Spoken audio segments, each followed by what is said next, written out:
Oke, saya buka dulu. Assalamualaikum warahmatullahi wabarakatuh. Selamat malam semuanya, rekan-rekan SI 17 dan SI 18, betul ya? Oke, kali ini, sebelumnya minggu lalu saya maksudnya, membahas tentang distribusi frekuensi gitu ya. Kira-kira ada yang mau ditanyakan tidak? Silakan, jika ada yang mau ditanyakan atau didiskusikan, boleh disampaikan. Silakan open mic.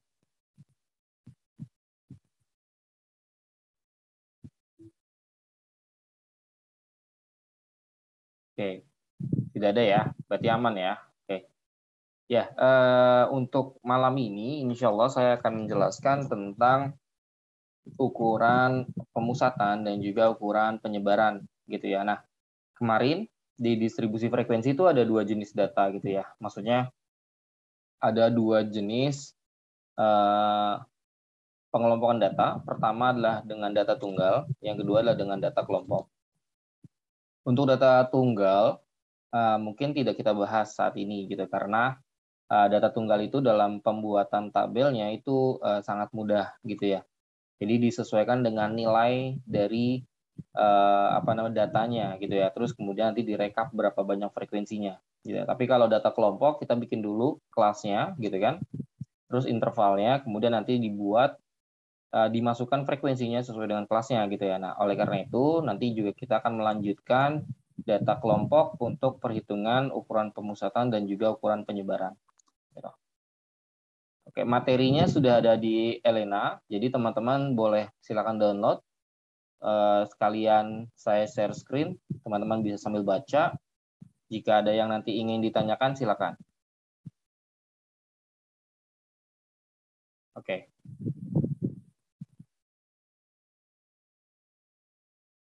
Oke, jadi di sini ukuran pemusatan dan ukuran penyebaran gitu ya. Jadi ukuran pemusatan yang pertemuan pertama pernah saya jelaskan bahwa ukuran pemusatan ini adalah bagaimana kita gitu ya mengetahui nilai pusat dari suatu kumpulan data gitu ya. Jadi data yang telah kita dapatkan, kita akan mengetahui pusatnya gitu ya. Nah, biasanya diwakili oleh modus, rata-rata, sama median gitu. Nah, sedangkan ukuran penyebaran itu adalah suatu ukuran yang kita ingin tahu seberapa penyimpangan yang terjadi dari kumpulan data tersebut gitu ya. Jadi data kita sebar dalam suatu grafik, kemudian nanti kita ketahui penyebaran dari data tersebut bagaimana gitu ya. Nah, biasanya nanti dibentuk atau digambarkan dalam suatu kurva gitu ya. Jadi kurvanya biasanya kalau penyebarannya itu sangat besar, bentuk kurvanya landai gitu ya, cenderung datar. Tapi kalau misalkan nilai penyebarannya itu rendah gitu ya, dia akan lebih terpusat di satu titik gitu ya. Biasanya diwakili oleh titik rata-rata atau titik median. Seperti itu. Jadi untuk perhitungannya itu ya. Jadi ada mean, median, modus untuk ukuran pemusatan. Nah, nanti untuk ukuran penyebaran ada range, varian, standar deviasi, koefisien variasi, dan terakhir kuartil. Nah, untuk persentil dan desil itu mungkin bisa diwakili dengan kuartil gitu ya, karena yang membedakan nanti adalah pembaginya gitu ya dalam perhitungannya. Jadi untuk nilainya untuk analisisnya sama gitu ya, tetapi beda dalam pembagian ya. Kalau kuartil kan bagaimana kita dapat membagi suatu kumpulan data menjadi 4 bagian gitu ya. Kalau desil 10 bagian, kalau persentil 100 bagian. Seperti itu. Ini kegedean kita kecilin. Jadi suatu data gitu ya dapat dideskripsikan gitu ya. Nah, salah satunya itu dengan menggunakan grafik gitu ya, ataupun tabel yang dilakukan di distribusi frekuensi kemarin. Jadi, tetapi hal itu tidak cukup gitu ya untuk mengetahui informasi dari data tersebut gitu ya, atau informasi tentang deskripsi data tersebut.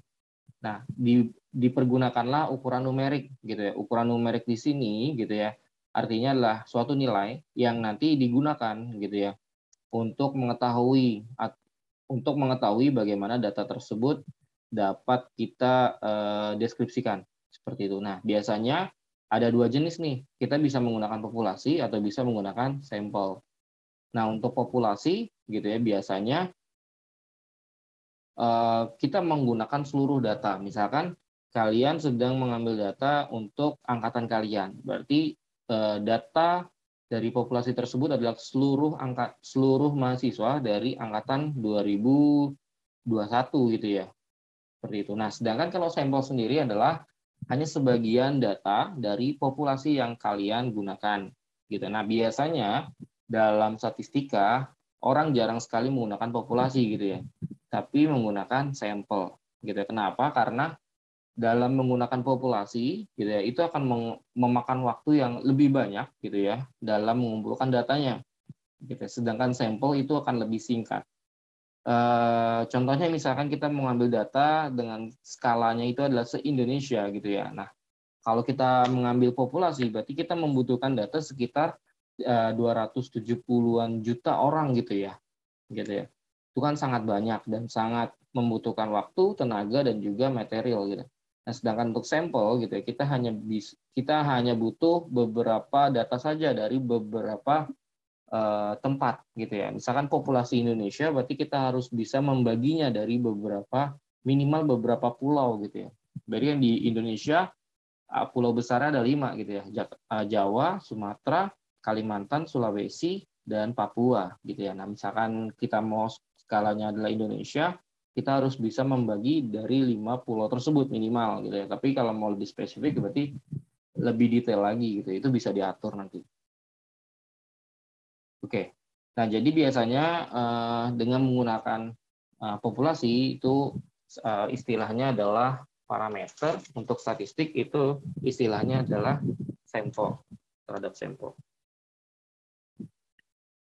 Oke, jadi ukuran pemusatan itu adalah suatu nilai gitu ya, yang tadi saya jelaskan, suatu nilai tunggal gitu ya, yang bisa mewakili suatu kumpulan data gitu. Jadi nilai ini dapat digunakan atau dapat dimanfaatkan gitu ya untuk mewakili dari kumpulan data yang kita gunakan gitu ya, yang telah kita dapatkan terus kita gunakan. Nah, biasanya ya ini kita mengetahui nilai tengahnya gitu ya, atau nilai pusatnya. Seperti itu. Teman-teman jika memang nanti ada yang mau bertanya silakan on mic boleh langsung atau chat dahulu gitu ya. Oke, untuk ukuran pemusatan tadi ada 3, ada mean gitu ya, ada median dan ada modus gitu ya. Nah, untuk median itu gitu ya, median itu adalah nilai tengah gitu ya. Sesuai namanya nilai tengah, berarti urutan datanya gitu ya, diurut sesuai urutannya, kemudian dia di tengahnya. Misalkan datanya itu adalah 6 gitu ya. Nah, jadi misalkan datanya ada 6, mediannya itu berarti ada di data ke-4 gitu ya. 7, jangan 6 lah, 7 berarti kan 33 gitu ya. Berarti ada di nilai ada di data ke-4 seperti itu. Nah, sama seperti di contoh di layar gitu ya. Ini ada 9 gitu ya. Nih ada 9 berarti nilai mediannya terletak di titik atau terletak di data ke-5 seperti itu. Nah, sedangkan untuk modus adalah nilai yang paling banyak gitu ya, atau frekuensi yang paling banyak dari suatu data gitu ya. Nah, kalau dari konteks ini ya berarti ini dari semuanya kan satu, hanya ada satu nilai yang memiliki 3 frekuensi gitu ya. Berarti dia adalah modusnya. Seperti itu. Oke, nah ini adalah rata-rata. Nah, ini rata-rata untuk tunggal ya.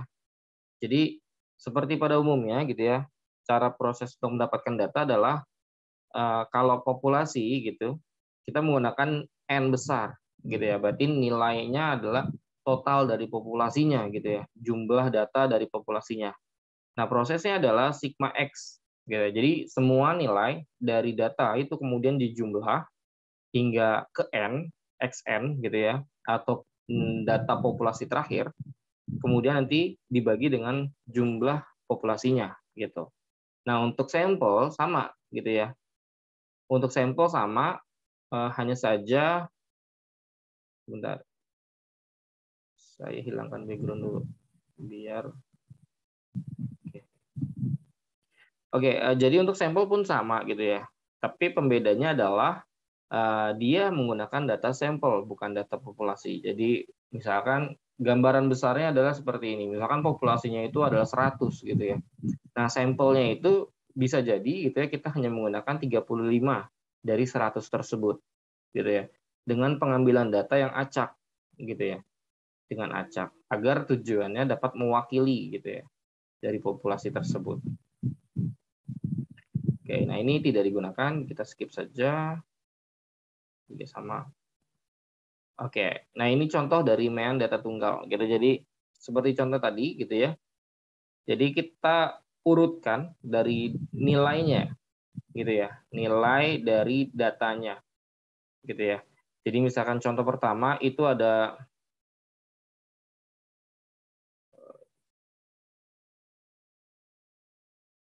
contoh pertama ini ada 1 2 3 4 5 gitu ya. Jadi untuk mendapatkan nilai MN-nya kita jumlahkan saja 1 sampai 5 tersebut sehingga didapatkan adalah 15. Nah, 15 dibagi sama 5 jumlah data yang kita gunakan. Sehingga hasilnya adalah 3. Nah, MN ini sangat sensitif gitu ya, teman-teman. Jadi, MN itu akan langsung berubah drastis kalau memiliki nilai ekstrim atau outliers. Jadi, nilai ekstrim inilah yang mempengaruhi nilai MN gitu. Nah, contoh yang kedua misalkan nih sampingnya 1, 2, 3, 4, dan 100 gitu ya. Ketika kita jumlahkan gitu ya, dengan jumlah data yang sama, maka nilainya berbeda jauh. Yang pertama adalah 3, yang kedua adalah 22. Gitu. Ini salah satu kelemahan dari MEAN gitu ya. Jadi MEAN itu sangat sensitif terhadap outliers gitu ya. Jadi outliers inilah yang mempengaruhi nilainya. Seperti itu. Kemudian ada median. Nah, di median itu karena dia berdasarkan urutan datanya gitu ya, maka dia tidak dapat dipengaruhi oleh nilai ekstrim tersebut gitu ya. Jadi tetap di tengah gitu ya, karena dia melihat dari urutannya bukan dari nilainya gitu ya. Jadi kalau di sini kan sama-sama 5 ya. Jadi nilai tengah dari 5 data itu adalah data ketiga gitu ya, karena genap ganjil, datanya ganjil. Sehingga nilai mediannya sama-sama 3. Ini 3, ini juga 3. Walaupun di sini terdapat nilai ekstrimnya. Seperti itu. Nah, jadi untuk median gitu ya. Jadi kita harus lihat dulu median ini terletak di mana, di data ganjil atau di data genap gitu ya. Nah, biasanya kalau di data genap gitu ya, kita melihat dari nilai tengah dari urutan datanya. Misalkan ada 8 gitu ya. Berarti kita bisa melihat nilainya, nilai dari xn dibagi 2 yaitu adalah 4 gitu ya. Terus xn dibagi 2 tambah 1 berarti 5 gitu. Berarti data keempat dan data kelima itu nanti dijumlahkan. Itu bukan 4 dan 5 dijumlahkan ya, tapi nilai dari data keempat dan data kelima dijumlahkan kemudian nanti dibagi 2. Nah, itulah nilai median untuk data genap. Nah, sedangkan untuk data ganjil gitu ya, dia hanya tinggal xn plus 1 dibagi 2 gitu. Jadi nilainya ini kayaknya agak keliru gitu ya. Mungkin n bagi 2 plus 1 gitu ya. Jadi nilai setelah dari pembaginya. Misalkan 7 gitu ya. 7 maaf. Sebenarnya benar gitu ya. Berarti 7 gitu ya ditambah 1 dibagi 2 berarti 8 gitu ya, dibagi 2. Seperti itu.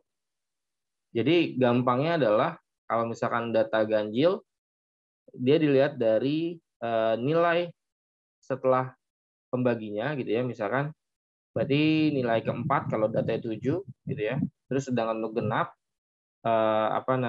nilai ke tengahnya gitu dan ditambah dengan nilai berikutnya. Seperti itu.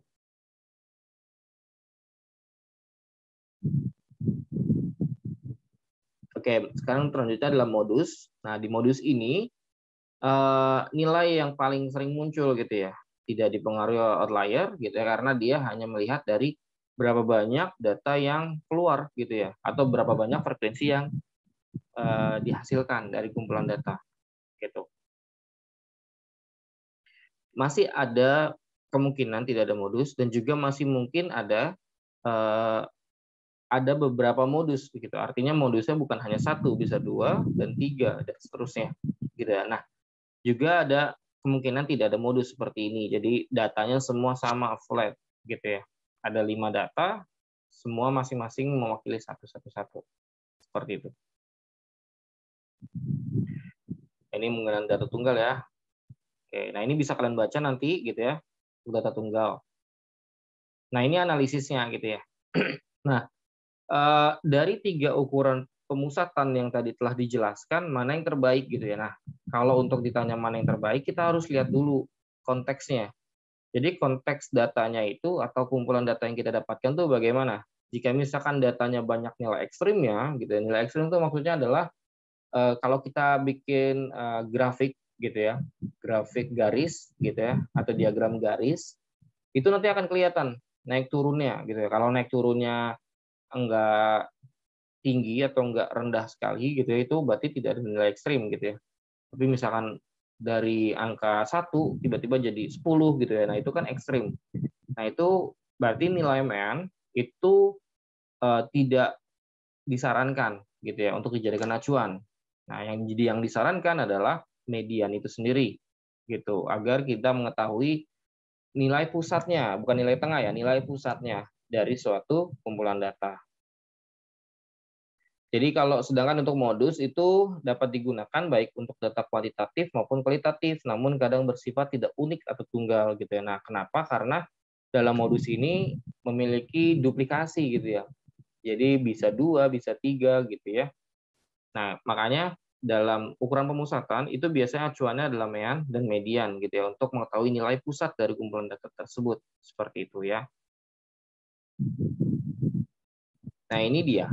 Itu jadi grafik ini gitu ya nanti juga akan bisa dilihat bahwa kalau ini kan nggak kelihatan, kalau misalkan di ukuran penyebaran yang tadi saya bilang di awal itu misalkan bentuknya seperti ini gitu ya, berarti dia ukuran penyebarannya itu cenderung kecil gitu ya. Nah, nanti akan ada landai. Landai misalkan contohnya seperti ini gitu ya. Dia akan lebih landai. Nah, dia itu akan lebih besar nilainya gitu. Nah, ini menjelaskan tentang apa? Bentuk distribusi dari suatu hal. Jadi ini tentang kemencengan gitu ya, kemencengan. Jadi jika nilai mean sama median itu sama, maka dia akan di tengah gitu ya. Grafiknya akan cenderung di tengah. Nah, sedangkan untuk jika nilai mediannya lebih kecil dari nilai meannya lebih kecil daripada nilai mediannya, maka dia akan cenderung ke kiri gitu ya. Sedangkan untuk median lebih kecil dari mean itu cenderung ke kanan gitu ya. Jadi mendekati titik Y, jangan ini menjauh dari titik Y, seperti itu. Oke, nah ini topik pembahasan yang harus kalian pahami gitu ya, mean data kelompok gitu ya. Jadi dalam mean data kelompok ini yang membuat beda adalah karena jumlah kelasnya itu kan nanti ada interval gitu ya. Kalau data tunggal kan hanya nilai tersebut, tapi sedangkan untuk kelompok nanti ada interval. Nah, interval tersebutlah yang nanti dicari nilai tengahnya gitu ya. Nilai tengah itu adalah XI gitu ya. XI itu didapat dari mana? Batas bawah kelas ditambah batas atas kelas. Misalkan batas bawahnya itu adalah 2, batas atasnya adalah 4 gitu ya. Berarti 2 tambah 4 dibagi setengah, dikali setengah gitu ya. Berarti 6 dikali setengah. Jadi hasilnya adalah 3. Berarti XI atau X pertama, X atau titik tengah untuk kelas pertama itu adalah 3. Seperti itu. Nah, nanti dikali dengan frekuensi gitu ya. Jadi dikali dengan frekuensi, nanti kemudian dikumulatifkan. Seperti itu. Oke, nah selanjutnya adalah median. Nah, median ini sebenarnya teman-teman pahami saja rumusnya, kemudian nanti pasti akan tahu gitu ya. Nah, pertama yang harus kalian lihat adalah di mana titik mediannya. Nah, untuk data kelompok tidak perlu menggunakan rumus ganjil genap gitu ya. Kalian tinggal menggunakan rumus apa namanya? Ini saja gitu ya. X setengah kali N gitu ya. Berarti kalau datanya 30, berarti data ke-15 lah yang dijadikan kelas median. Seperti itu. Nah, kemudian nanti baru kalian cari tepi bawah. Nah, di distribusi frekuensi sudah diajarkan ya. Berarti untuk mencari tepi bawah adalah kelas bawah, batas bawah, misalkan batas bawahnya itu 5 gitu ya. 5 dikurang 0,5. Itu untuk mendapatkan tepi bawah dari kelas median tersebut. Nah, kemudian panjang kelas interval, C, itu sudah juga didapatkan di distribusi frekuensi. Terus, banyaknya data pengamatan juga sudah didapatkan. Jumlah frekuensi sebelum kelas median, nah ini harus diketahui. Misalkan kelas mediannya itu ada di kelas kedua, gitu ya. Artinya, nilai F besar ini itu adalah akumulasi dari kelas-kelas sebelumnya. Gitu ya. Berarti kalau kelas kedua, berarti dia hanya ada di kelas pertama, ada hanya satu kelas. Gitu ya. Berarti F besarnya itu adalah nilai dari kelas pertama saja. Tapi misalkan kelas mediannya itu ada di kelas ketiga, maka nilai F besarnya itu adalah akumulasi dari kelas kedua, jumlah frekuensi kelas kedua ditambah jumlah frekuensi kelas pertama. Seperti itu. Jadi harus dipahami ya, di sini ada F besar dan ada F kecil. Beda ya, biasanya kan F besar itu lebih ke populasi, F kecil lebih ke frekuensi. Tapi untuk rumus ini, dia sudah ada definisinya gitu ya. Lalu untuk F kecil gitu ya, frekuensi kelas mediannya itu berapa? Misalkan di kelas ketiga, nah dia berapa nih? Seperti itu. Lalu untuk modus, nah untuk modus ini sama. Jadi kalau tadi median itu kita mengetahui dengan cara berapa di mana titik mediannya, sedangkan untuk modus itu mana frekuensi tertinggi dari kumpulan data yang atau dari tabel distribusi frekuensi yang telah teman-teman buat. Seperti itu. Lalu rumusnya adalah L0 gitu ya, atau tepi bawah kelas modus, sama carinya juga seperti tadi. Lalu panjang kelas interval dari kelas modus tersebut berapa? Lalu nanti ada N data pengamatan. Nah, yang membedakan adalah sini B1 dan B2. Nah, B1 itu adalah frekuensi kelas modus gitu ya. Misalkan kelas modusnya itu ada di data kedua gitu ya. Berarti B1-nya itu adalah nilai frekuensi dari kelas kedua dikurang gitu ya dari nilai frekuensi kelas pertama. Seperti itu. Nah, sedangkan untuk B2-nya itu adalah berarti selisih dari nilai frekuensi yang kedua, kelas kedua, dikurang nilai frekuensi dari kelas ketiganya. Seperti itu. Nanti kemudian kalau sudah didapatkan semuanya, nanti tinggal dihitung, dimasukkan ke dalam rumus ini. Seperti itu. Oke, nah contohnya misalkan ini diketahui ada suatu pengukuran temperatur gitu yang dilakukan selama 20 hari di suatu laut. Nah, ini datanya ya. Ini datanya, kemudian langkah pertama gitu ya, dalam distribusi frekuensi kita urutkan dahulu gitu ya. Nah, kemudian nanti setelah diurutkan nanti dibuat tabelnya. Nah, kebetulan ini udah dibikin tabelnya seperti ini. Sudah dapatkan tabel frekuensi seperti ini. Oke, nah terus setelah itu kita tentukan nilai tengahnya atau XI-nya dari masing-masing. Tadi kan caranya adalah batas bawah ditambah batas atas dibagi 2. Seperti itu.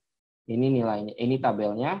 Kita nanti tambahkan kolom untuk mempermudah dalam perhitungan itu adalah dengan XI gitu ya. Nah, nilai pertama itu 20,5. Karena didapat dari 20 ditambah 21 dibagi 2. Seperti itu. Nah, nilai frekuensinya tetap. Nah, kemudian nanti ini kedua ini dikali gitu ya. XI atau nilai tengah dikali dengan FI atau frekuensi di kelas masing-masing. Gitu ya. Dikali nanti dibagi dengan jumlah frekuensi atau jumlah data gitu ya. Nah, frekuensi ini adalah jadi jangan bingung ya. Jadi data dengan frekuensi itu sama gitu ya. Nah, yang membedakan apa? Kalau misalkan di data tunggal gitu ya, dia hanya langsung menggunakan jumlah datanya. Sedangkan untuk kelas misalkan data kelompok, dia menggunakan istilah frekuensi. Tapi tetap jumlah datanya sama. Seperti itu, 20 juga. Oke, nah kemudian untuk mencari median, nah kita cari dulu titik mediannya. Nah, cara mendapatkan titik mediannya adalah setengah dikali 20. Karena jumlah data yang digunakan di dalam contoh ini adalah 20. Berarti lokasi itu adalah di data ke-10 ya. Jadi diingat-ingat data ke-10.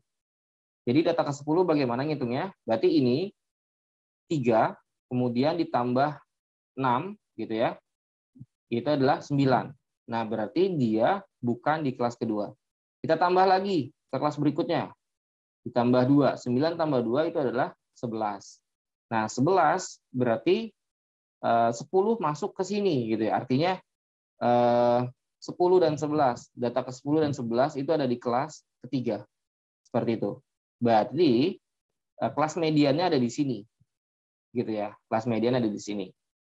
Nah, kemudian kita nanti cari dulu L0-nya. L0-nya itu adalah batas bawah dikurang 0,5 gitu ya. Jadi 24 ini dikurang 0,5 menjadi 23,5.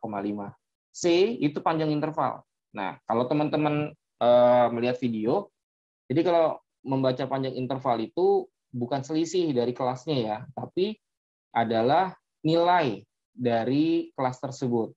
Jadi kenapa 2? Karena 20-nya dihitung. Gitu ya, bukan 21 dikurang 20 gitu menjadi 1, bukan.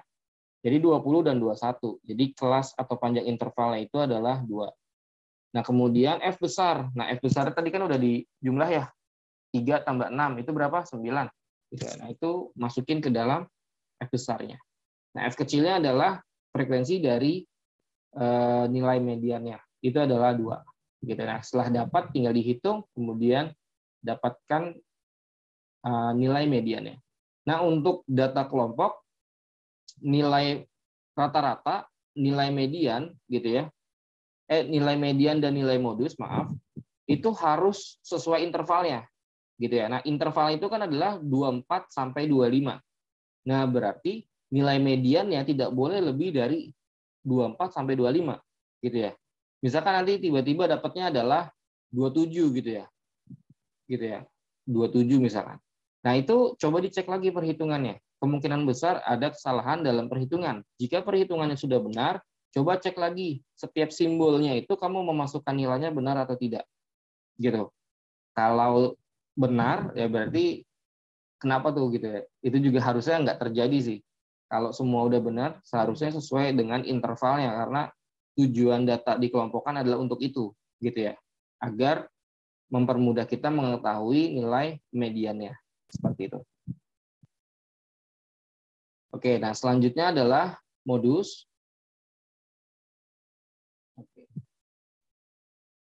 Nah, modus pun sama, gitu ya. Tetapi proses mendapatkan modusnya adalah kita melihat dari frekuensi terbesarnya, gitu ya. Nah, nanti pertanyaannya bagaimana Pak nanti kalau ada frekuensi terbesar ada 2 gitu ya. Nah, berarti kamu cari modus 1 dan modus 2 gitu. Jadi dua-duanya dihitung karena kita pengen tahu nilai modusnya dari kelas tersebut berapa gitu ya. Nah, ini ada kesalahan ya. Bisa dilihat ini ada kesalahan di sini gitu ya. Di sini kan 21,5 ya. Tiba-tiba jadi 23,5 gitu ya. Ini ada typo. Sehingga hasilnya jadi error. Gitu di luar dari kelasnya gitu. Nah, seharusnya dia masuk ke 21 sampai 23. Nah, mungkin kalau kita tidak melihat ini, tidak melihat hanya melihat ini, berarti hasilnya adalah 22,3-an gitu ya. Nilai ini ditambah sama nilai hasil penjumlahan ini. Jadi 22,3-an. Nah, ini masih ada titik-titiknya gitu ya. Nah, titik-titiknya sekian-sekian. Gitu. Jadi masih masuk ke dalam rentang kelasnya. Seperti itu.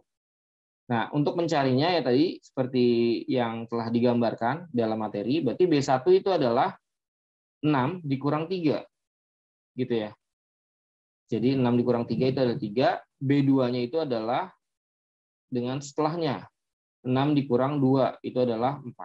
Seperti itu. Jadi ini mudah gitu ya. Insya Allah masih mudah. Lalu oke, selanjutnya. Sampai sini mungkin ada yang mau ditanyakan? Ini latihan, tidak perlu nanti ada tugas sendiri. Nanti saya akan share tugasnya kemungkinan besok atau nanti malam. Ada tugas terkait distribusi frekuensi hingga ukuran penyebaran. Gitu. Silakan jika ada yang mau bertanya.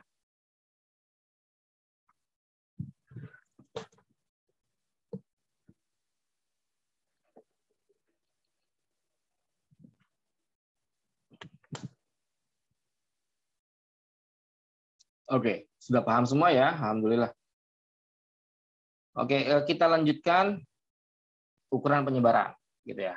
Nah, jadi ukuran penyebaran itu adalah kita mengetahui gitu ya, seberapa jauh data-data menyebar dari titik pusatnya, gitu ya. Nah, berdasarkan kurva yang tadi, gitu ya, titik pusatnya kan kita sudah mengetahui ya, misalkan menggunakan mean, gitu ya, atau median. Nah, ukuran penyebaran ini adalah kita mau mengetahui gitu ya, nanti kurvanya itu bagaimana gitu ya. Biasanya tuh nanti, misalkan maaf ya, agak jelek. Nah, misalkan dia titiknya nanti terpusat seperti ini. Nah, berarti dia, misalkan ini titik pusatnya, berarti ini terhitung bahwa nilainya, nilai penyebarannya kecil gitu ya. Terhitung nilai penyebarannya kecil. Nah, tetapi misalkan nanti ada data seperti ini, dia agak jauh karena dia lebih landai gitu ya. Nah, berarti ukuran penyebarannya ini lebih besar gitu ya, karena ada banyak data di sini nih, di sini dan di sini gitu ya. Sedangkan titik pusatnya di sini gitu ya. Nah, sedangkan untuk tadi, untuk yang apa namanya, yang pertama dia hanya ada data di sini dan di sini gitu ya. Jadi lebih jauh gitu ya. Untuk jika ukuran penyebarannya tinggi, maka ada data yang jauh sekali gitu. Atau istilahnya ada data ekstrim di situ. Seperti itu. Oke, kita lanjut. Jadi di ukuran penyebaran itu ada range interkuartil, varians, standar deviasi, koefisien variasi. Nah, biasanya di ukuran penyebaran yang paling sering digunakan dalam analisis adalah varians dan standar deviasi gitu ya. Di semua hal gitu ya. Kalau kalian juga menggunakan Python, itu juga bisa dianalisis dari varian dan standar deviasi untuk mengetahui hasilnya, hasil penyebarannya gitu ya. Atau misalkan menggunakan analisis gitu ya, analisis berbasis aplikasi statistika, ini juga dibutuhkan untuk mengetahui seberapa besar penyimpangan dari data yang ada, seperti itu. Nah, ini tadi sudah saya jelaskan ya di bagian sini. Nah, mengapa mempelajari ukuran penyebaran? Jadi ukuran pemusatan hanya menunjukkan pusat data dan tidak menjelaskan penyebaran dari data. Gitu. Jadi di ukuran pemusatan kita hanya ingin mengetahui titik pusatnya di mana, gitu kan ya. Nah, sedangkan untuk penyebarannya, gitu ya, tidak. Nah, di sini ada contoh. Jadi misalkan ada seorang pemandu wisata mengatakan bahwa rata-rata kedalaman sungai adalah 1 meter tanpa informasi tambahan lain. Apakah Anda ingin tetap menyeberanginya dengan berjalan kaki tanpa informasi tambahan lain gitu ya? Nah, sepertinya itu dipertimbangkan gitu ya, karena bisa jadi ada beberapa bagian dari sungai tersebut yang bisa lebih dari 1 meter gitu, atau bisa kurang dari 1 meter gitu ya. Jadi itu menjadi informasi tambahan yang harusnya didapatkan gitu ya, agar kita bisa menjadikan pertimbangan. Ukuran penyebaran dapat digunakan untuk membandingkan sebaran dari 2 distribusi data. Nah, ini nanti akan bisa digunakan untuk distribusi diskrit, seperti itu. Oke, nah pertama adalah range. Nah, range ini juga sudah digunakan ya di distribusi frekuensi. Itu adalah nilai atau data maksimum dikurang data minimum, seperti itu. Jadi hanya itu aja. Nah, ini kekurangan range itu adalah dia sensitif sekali dengan outlier. Jadi misalkan ada outlier, gitu, dia akan merubah secara drastis. Misalkan datanya seperti ini, satu ada berapa ya? Mungkin ada 15 data ini. Dari 1, 2, 3, 4, 5 gitu ya. Data minimumnya 5, data minimumnya 1, data maksimumnya 5. Berarti 5 dikurang 1 sama dengan 4. Nah, beda hal misalkan data terakhirnya atau data tertingginya itu ekstrim, 120. Maka 120 dikurang 1 sehingga hasilnya 119. Padahal jumlah datanya sama gitu, tapi nilainya berbeda. Seperti itu. Terus juga kekurangan range ya, tidak memperdulikan distribusi data gitu. Jadi ini tidak dilihat gitu ya, mau dia ada modus di nilai akhirnya atau di tengahnya atau bagaimana, itu tetap nilai maksimum dan nilai minimum yang dilihat. Seperti itu. Nah, untuk kuartil gitu ya. Nah, ini bagaimana kita dapat membagi keempat bagian dari kumpulan data gitu. Jadi 25%, 25%, 25%, 25%. Jadi ada 4 bagian. Nah, ibarat lingkaran gitu ya, atau ibarat pizza gitu ya. Bagaimana kita bisa membagi menjadi 4 titik yang sama persis gitu ya dalam pembagian pizza tersebut. Nah, kita bisa menggunakan konsep kuartil seperti itu. Jadi biasanya kuartil 2 itu diwakili dengan nilai pusat biasanya, yaitu adalah median, karena dia letaknya di 50%. Nah, ini posisi dari kuartil. Jadi 0,25 dikali N plus 1 gitu ya.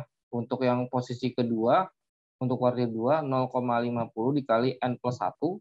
Nah, terakhir kuartil ketiga, 0,75 dikali N plus 1.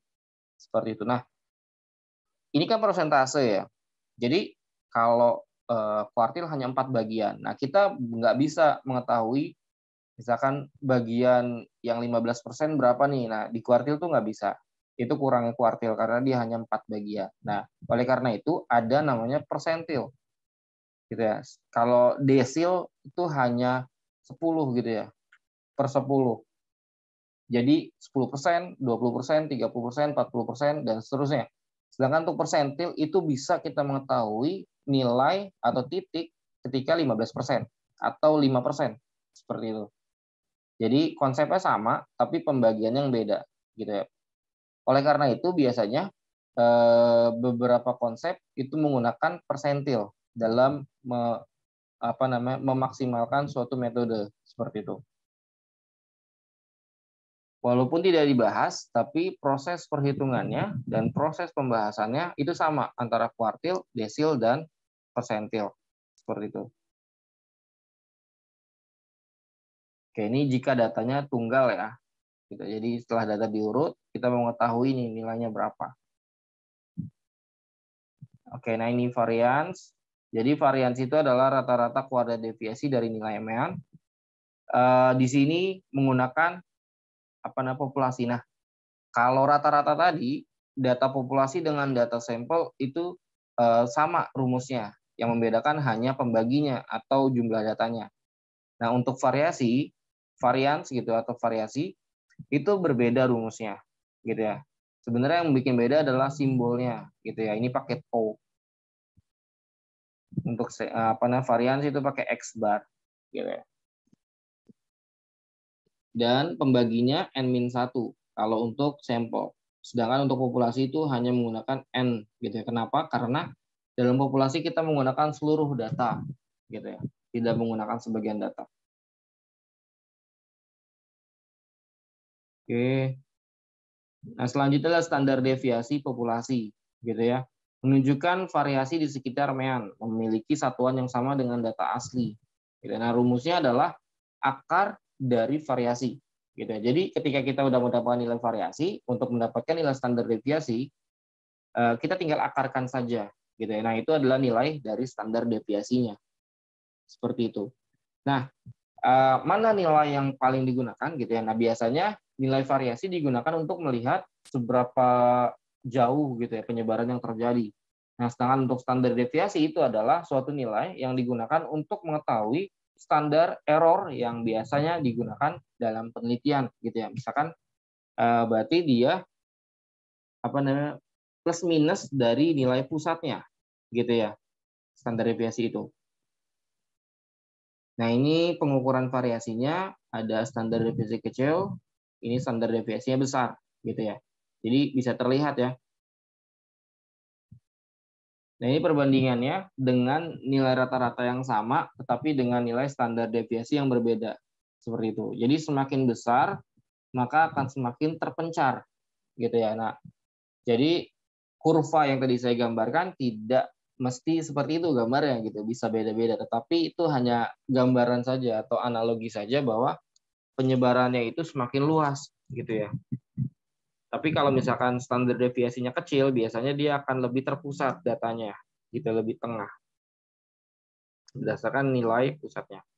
Kelebihan varians dan standar deviasi, setiap nilai dalam dataset digunakan dalam perhitungan. Nah, nilai yang jauh dari mean memiliki bobot yang lebih besar. Nah, ini terkait sama metode pembobotan gitu ya. Weight moving average kalau nggak salah nanti, tapi nggak dibahas di dalam mata kuliah ini gitu. Nah, ini koefisien variasi adalah membuat nilai variasi dalam bentuk persentase gitu ya. Nah, biasanya ini tidak terlalu tidak terlalu digunakan gitu ya. Tapi kalau kita mau lihat persentase, misalkan sama seperti distribusi frekuensi relatif gitu ya. Kita mau lihat persentase masing-masing frekuensi dari setiap kelasnya gitu kan ya. Untuk melihat porsinya berapa. Ini juga sama untuk melihat berapa besar persentase variasi yang berpengaruh terhadap kumpulan data gitu. Nah, ini sampai saat ini masih data tunggal ya, nanti ada data kelompok. Nah, misalkan di sini ada koefisien variasi. Jadi, misalkan rata-rata panjangnya 150 cm untuk ikan hiu, terus standar deviasi 15%. Berarti dia koefisien variasinya 10%. Ikan teri panjang rata-rata 4 cm, standar deviasi 1 cm. Berarti koefisien variasinya 20%. Nah, panjang ikan teri lebih bervariasi daripada ikan hiu gitu ya. Jadi ini juga dapat digunakan untuk membandingkan gitu ya. Jadi kita bisa membandingkan suatu hal dari variabel yang berbeda. Nah, ini box plot. Nah, box plot kita skip saja. Tidak terlalu berguna. Oke. Nah, ini data tunggal ya. Oke, data tunggal kita loncat-loncatin saja ya. Karena tujuan kita bukan ke sini. Ini nanti kalian bisa baca, dalami ya, dalam materinya. Oke, nah ini rumus dari varians atau variasi dan standar deviasi data kelompok. Jadi rumusnya adalah kita harus mengetahui dulu x nilai tengah dikurang sama rata-rata gitu ya. Jadi banyak nih. Kalau tadi kan ada kolom bantuan ya, kolom perbantuan yang sebelah kanan ditambahkan, ini juga banyak. Gitu. Jadi misalkan saya gambarin sedikit, misalkan di sini adalah kolom FI, gitu ya. Terus nanti ada kolom XI. Nanti di sini juga ada kolom rata-rata, nanti kan sudah diketahui nilainya berapa gitu ya. Jadi ini nanti XI dikurang X bar. Nah, nilai berapa gitu ya. Nanti ini diakumulasi semua. Nah, kemudian nanti ini adalah kuadratnya dari ini gitu ya. Dan seterusnya gitu. Jadi tujuan tabel pembantu untuk membantu kita dalam perhitungan. Nah, tetapi teknologi sudah berkembang gitu ya. Kita bisa memanfaatkan Excel dalam menghitung ini gitu ya. Insya Allah akan lebih cepat dan lebih tepat gitu ya. Karena biasanya kesalahan yang terjadi adalah perhitungan.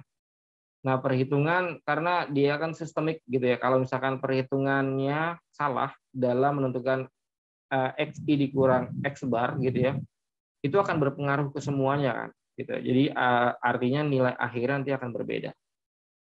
Seperti itu. Jadi konsepnya sama. Yang membedakan adalah simbol dan susunan dari rumusnya dengan yang data tunggal tadi. Tetapi kalau kita mau mendapatkan standar deviasi, maka hanya tinggal hasil dari varians itu nanti diakarkan, gitu ya. Nanti itu hasil dari itu untuk sebagai hasil standar deviasi, seperti itu. Nah untuk kuartil, pastinya kita harus tahu dulu lokasi kuartilnya. I dibagi 4 dikali N. Nah, yang saya bilang sama adalah seperti ini. Misalkan kita mau tahu desil. Nah, desil itu kan per 10 bagian gitu ya. Kita mau tahu yang keberapa? Misalkan ke-7 gitu ya. Berarti I dibagi 7 pangkat N gitu. Kalau persentil misalkan kita mau tahu ke-17, berarti I dibagi 17 dikali N. Nah, itu nanti kan akan muncul dia di data keberapakah gitu ya lokasinya gitu ya. Nanti bisa diketahui. Nah, ini simbolnya sama ya. Berarti untuk yang F besar itu adalah jumlah frekuensi sebelum jumlah kumulatif frekuensi sebelum kelas kuartilnya, gitu ya. Nah, F kecil itu adalah frekuensi kelas kuartilnya. Gitu, hampir sama seperti rumus yang median. Oke. Nah, ini contoh yang tadi masih sama datanya. Ini ada 20 data, kita coba cek. Oke. Nah, ini adalah tabel perbantuan gitu ya. Yang saya maksud tadi. Nah, tujuannya adalah untuk mempermudah kita gitu dalam menghitung nilainya. Gitu. Kalau kita nilai langsung masukin ke rumus itu kan nanti akan jadi panjang banget ya, karena kan akumulasi. Tapi dengan tabel ini, tabel bantuan ini, kita hanya perlu mengambil data ini saja. Gitu ya. Kemudian dimasukkan ke dalam rumus, nanti jadi dibagi 19 karena 20 dikurang 1. Nah, setelah itu nilai 6, sekian ini nanti diakarkan menjadi 2, sekian.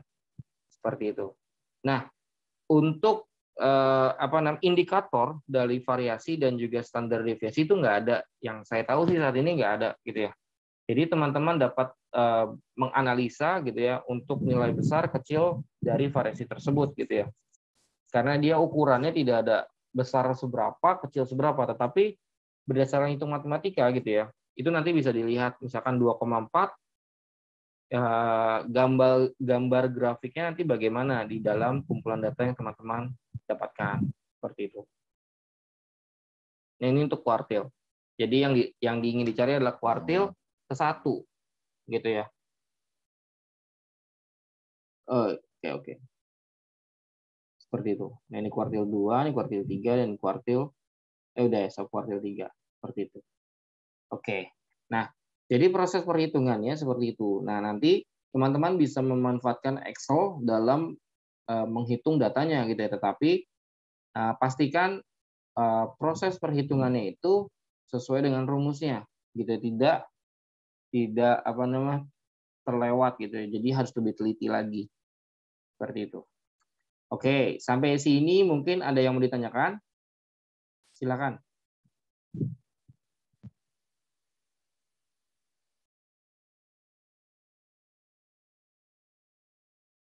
Silakan jika ada yang mau ditanyakan.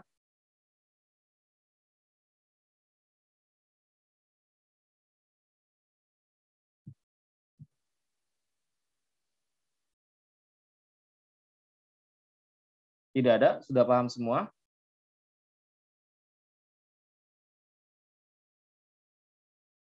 Oke. Ya, jadi kalau memang sudah paham semua, alhamdulillah gitu ya. Nanti bagi teman-teman yang memang tidak hadir, ada rekamannya, insya Allah. Tugasnya insya Allah akan disampaikan nanti di Elena, jadi teman-teman tunggu saja. Yang pasti nanti ada studi kasus, jadi teman-teman nanti bisa menganalisis dan mengidentifikasikan nilai dari data-datanya, gitu ya. Seperti itu. Jadi karena tidak ada, ini yakin nggak ada yang mau bertanya atau ingin berdiskusi? Oke, jadi karena tidak ada yang ingin bertanya atau berdiskusi, untuk kelas malam ini saya cukupkan saja, gitu ya. Nanti teman-teman bisa bertanya di grup, gitu ya, atau japri ke saya, gitu ya. Oke, sekian terima kasih.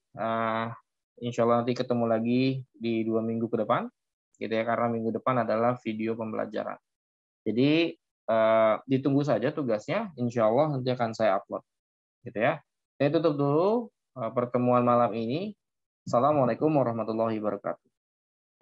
Waalaikumsalam warahmatullahi wabarakatuh. Waalaikumsalam. Makasih ya, Pak. Terima kasih,